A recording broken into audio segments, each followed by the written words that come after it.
Hi, welcome to the channel. This will be a quick video on how Queen Elizabeth I and Queen Elizabeth II seem to be living out similar themes. I'm not sure if they were the same soul reincarnated or just the harmonics between their chart manifested similar destinies, but I figured I would share my findings, my little musings on their birth charts. So to get us started, obviously, they were in times of huge upheaval in their reigns when they first assumed power. They were never in direct line for the throne.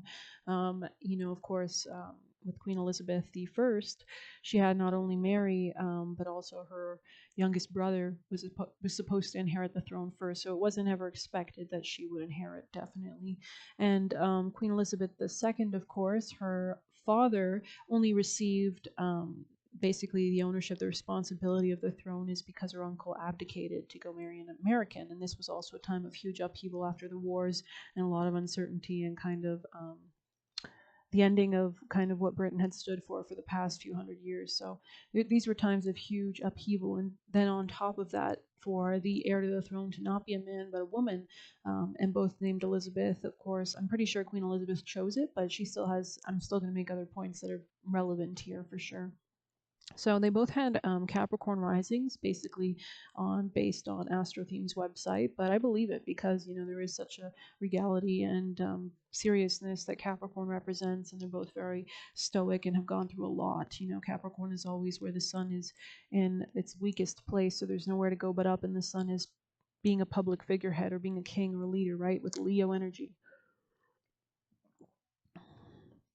They also both have Taurus placements, so that's more of that earth sign energy that's really bringing long-term fixed stability to their nations when they assumed power, right? At least to kind of stabilize the spending or the finances of their kingdom or whatever. But they both kind of understood how to maintain power and maintain it for a long time. Capricorn can also make one basically maintain a level of health throughout age. So they had both very long reigns as well. They were also extremely diplomatic, both of these characters and people in human history.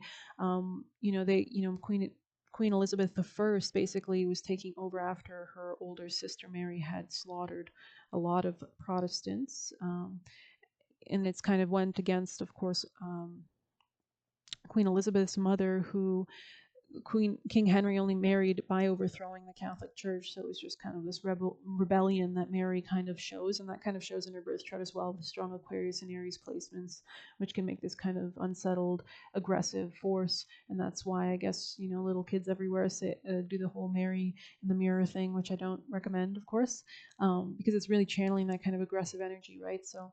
But let's continue on. So they both also had prominent Virgo or Leo-esque placements in their chart. Of course, Queen Elizabeth I was known as the Virgin Queen. And they were both very prominent feminines, which Virgo represents that purity that a feminine embodies in the Hasta Nakshatra, a part of the Virgo subset of nakshatras. There are typically 3 per zodiac sign. Hasta really represents that kind of nun energy, that kind of being very pure, and that you don't just accept anything or anyone. So they were very kind of demure, I guess you could say, but also very strong and boundaried and really focused on what was important and their values and things like that. So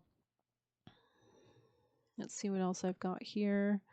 Practicality, stability, responsibility, Saturn's discipline. Both queens exhibited a disciplined, structured approach to governance and leadership, power and control. Strong Pluto placements in both charts suggest the ability to maintain and navigate power structures.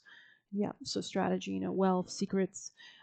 Elizabeth I was from 1558 to 1603, and Elizabeth II, 1952 to 2022.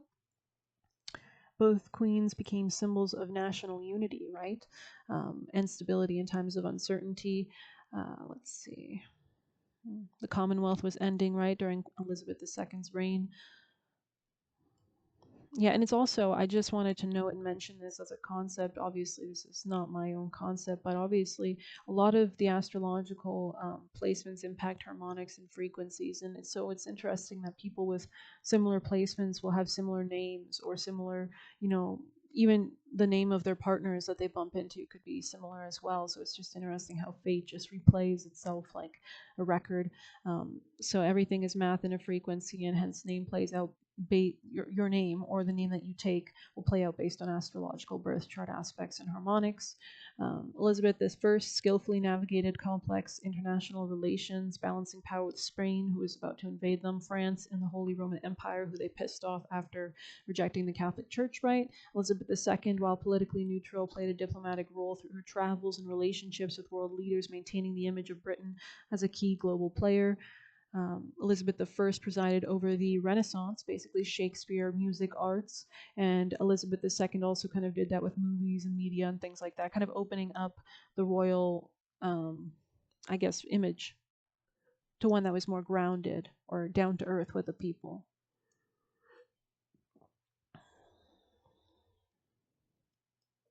They also happened to both receive marriage proposals from a Philip, but the first Queen Elizabeth I rejected Philip II of Spain's offer in 1559. So that was interesting as well.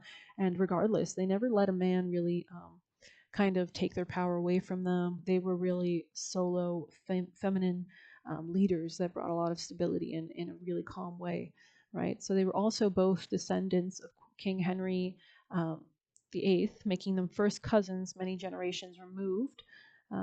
Neither Elizabeth was born to be queen. Um, yeah, neither was an heir to the throne originally. And let's see, there was something else here. Yeah, she made Queen Elizabeth I made the King of Scotland the heir because she had no children, and so that's interesting how Scotland kind of became prominent for Queen Elizabeth II later on because of that.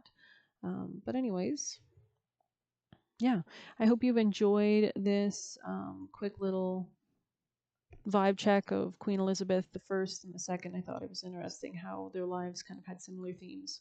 And if you like this kind of content, please hit like, subscribe. Deeply appreciated. I appreciate the views. If you want to leave a tip, you can do so through the Buy Me a Coffee link if you so wish. But blessed be. Take care.